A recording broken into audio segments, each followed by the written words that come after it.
বন্ধুরা আজকে কিন্তু একটা নতুন পর্ব নতুন ভিডিও তুলে ধরব, তো সঙ্গে থাকো, দেখতে থাকো। এবার আসলাম ক্যাবড়া গাছে, ক্যাবড়া নামাতে। কিন্তু ক্যাবড়া গাছের এখন ক্যাবড়া ছোট ছোট দেখতে পাচ্ছ বন্ধুরা, এই মুহূর্তে দেখাবো। এগুলো কিন্তু ক্যাবড়া ফুল এবং ক্যাবড়া দেখতে পাচ্ছ বন্ধুরা, কি সুন্দর দেখতে। দেখো, এই ফুলগুলো থেকে এই ফল তৈরি হয় এবং খুব সুস্বাদু এই ফলগুলো। ক্যাবড়া খেলে অনেক শরীরের উপকারে আসে। তো সুন্দরবনে আসলে অবশ্যই ক্যাবড়া খেতে পারবে, দেখতে পারবে। আজকে কিন্তু আমরা চলে এসেছি ক্যাবড়া বনে। প্রচুর ঘনত্ব এই জঙ্গল দেখতে পাচ্ছ বন্ধুরা। আমরা কিন্তু অলরেডি জঙ্গলের পায়ে দিয়ে চলে এসেছি, তোমার দিদিভাই আর আমি, দেখতে পাচ্ছ। এবং এই গাছগুলো যে কত গভীর জঙ্গল, খুব ভয়াবহ জঙ্গলের মধ্যে শুধু তোমাদের দেখাবো বলে এখানে চলে এসেছি।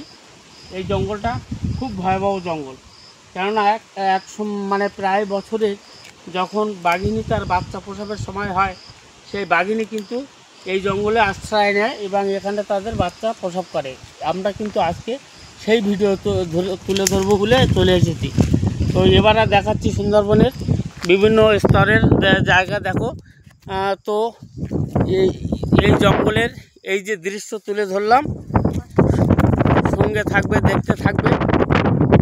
এবং এই যে নৌকা, জঙ্গলের কাছে যে নদী আছে, সেই নদীর সাইডে যে খুব ঘন জঙ্গল, সেই জঙ্গলগুলো কিন্তু তুলে ধরার জন্য চলে এসেছি। তো আমরা এই মুহূর্তে কিন্তু একটা খুব গভীর জঙ্গলের মধ্যে আছি এবং দেখতে পাচ্ছ এখানে কিন্তু প্রচুর গাছ। এই জঙ্গলে খুব ঘনত্ব জঙ্গল, ভিতরটাও দেখাচ্ছি, দেখে নাও। তো সঙ্গে থাকো, দেখতে থাকো বন্ধুরা, এখনও অনেক কিছু দেখাবো।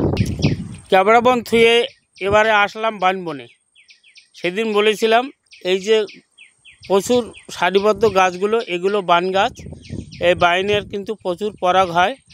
এখন মধুর সময় সুন্দরবনে। তো সুন্দরবনে কিন্তু এই গাছ থেকে মৌমাছিরা পরাগ সংগ্রহ করে এবং মধুর বাক্সে এই পরাগ নিয়ে জঙ্গলের মধ্যে মৌমাছি গিয়ে প্রত্যেকটা ডালে ডালে কিন্তু পরাগ ফুল হয়েছে দেখতে পাচ্ছ। এগুলো বানের ফুল বলে। এই ফুলে কোনো মধু হয় না বন্ধুরা, এই ফুলে কিন্তু পরাগ হয় এবং মধু তৈরির কাজে কিন্তু এই পরাগ সহায়তা করে। তো সুন্দরবনের এই এত সুন্দর এই পরিবেশ, এই মুহূর্তে কিন্তু আমরা চলে এসেছি সুন্দরবনের জঙ্গলে। তো দেখতে পাচ্ছ প্রচুর জঙ্গল, প্রচুর এরিয়া, ঘনত্ব জঙ্গলের মধ্যে আমরা এসেছি এবং এই জঙ্গলটাকে তুলে ধরার জন্য তো আসবে সুন্দরবনে অবশ্যই। কিন্তু আমাদের এই জঙ্গল তোমাদের কাছে তুলে ধরছি শুধু এই কারণেই, সুন্দরবনে একবার এসে এত সুন্দর মনোরম দৃশ্য যা ভোলা যায় না। দেখতে পাচ্ছ কি সুন্দর জঙ্গল।